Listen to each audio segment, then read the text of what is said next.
Hello বাচ্চারা, তোমাদের আজকে একটি গল্প শোনাবো শিয়াল এবং ছাগলের। তারা কি করছে জঙ্গলে, সেই কাহিনীটি আজকে তোমাদের শোনাবো। চলো শুরু করা যাক। চলুন, আমরা অনেক এক্সাইটেড গল্পটি শোনার জন্য। শুরু করেন। শোনো বাচ্চারা, অনেক দিন আগে একটি শিয়াল এবং ছাগলের গল্প তোমাদেরকে আজকে বলাবো। একদিন একটি শিয়াল রাস্তা দিয়ে যাচ্ছিল, তারপর হঠাৎ করে একটি ছাগল তার চোখে পড়লো। ছাগলটি দেখে তার জিভে জল এসে গেল এবং সে ছাগলটিকে খাওয়ার চেষ্টা করছিল। তাই গল্পটি আজকে আমরা সরাসরি তোমাদের সিনারি হিসাবে দেখাবো। চলো শুরু করা যাক। আর এই জঙ্গলের পাশে তো দেখছি একটি ছাগল আছে, এই ছাগলটিকে খেতে হবে। ছাগলটি দেখে জিভে জল এসে গেল। আরে এ তো দেখি কুয়োর ভিতরে পড়ে আছে। যাই, একে সাহায্য করার ও ছেলে, একে খেয়ে ফেলবো। যাই। ও ছাগল মশাই, ভয় পেও না, আমি তোমাকে বাঁচাতে এসেছি। তুমি কিভাবে পড়লে? আমি তোমাকে খাবো না। যাই, ছাগলটাকে এবার বোকা বানিয়ে খাওয়ার চেষ্টা করবো। দাঁড়াও ছাগল মশাই, আমি লাফ দিচ্ছি।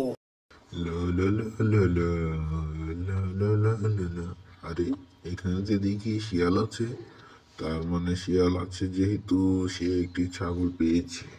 যাই, আমি ওকে বোকা বানিয়ে ছাগলটা খাওয়ার চেষ্টা করব। শেষে শিয়ালকে ফাঁদে বেঁধে চলে যাব। যাই। ও শিয়াল মশাই, তুমি এখানে কি করছো?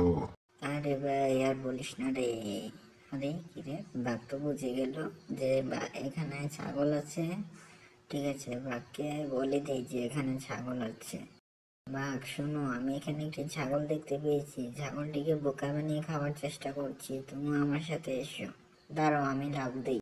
বাঘের কাছে সাহায্য চেয়ে থেকে নিজেই ফাঁদে পড়ে গেলাম। আই হাই, এখন উঠবো কিভাবে? হি হি হি হি, বোকা বাঘ, এবার আমি ছাগলটাকেই খাবো। কেউ আমাকে বাঁচান, আমি এখানে আটকে গেছি। উফ, অনেক কষ্ট করে উঠলাম, আর জীবনে এই ভুল করবো না।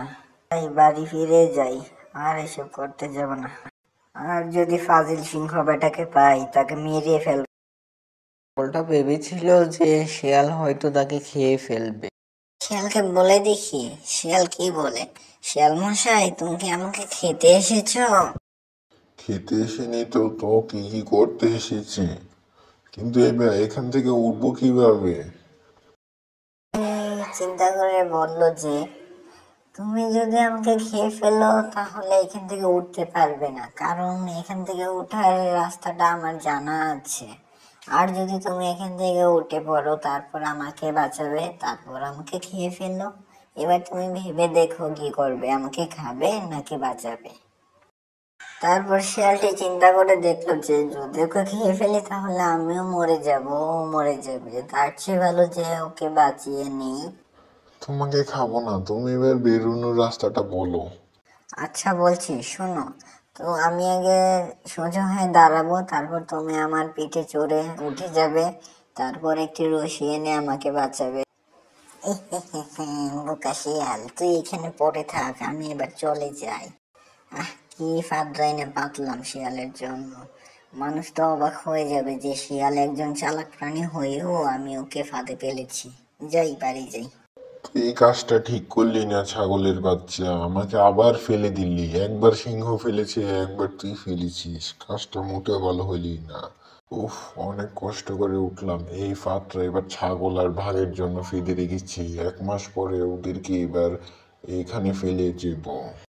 কি ব্যাগ, শিয়ালকে কেমন দিলাম? ও তো একদম বোকাই হয়ে গেছে, একটা বোকা, ঠিক না? হ্যাঁ, ঠিক বলেছো, ও একটা বোকা। তো বন্ধুরা, আপনারা এই চ্যালেঞ্জ থেকে এবং এই গল্প থেকে কি শিখতে পেলেন তা আমাদেরকে কমেন্টে জানাবেন। আর লাইক, শেয়ার, কমেন্ট, সাবস্ক্রাইব করতে ভুলবেন না। আলমাস 2.0 চ্যানেলটি সাবস্ক্রাইব করে দিবেন এবং পাশে বেল আইকনটি ক্লিক করে আমাদের সাথেই থাকবেন।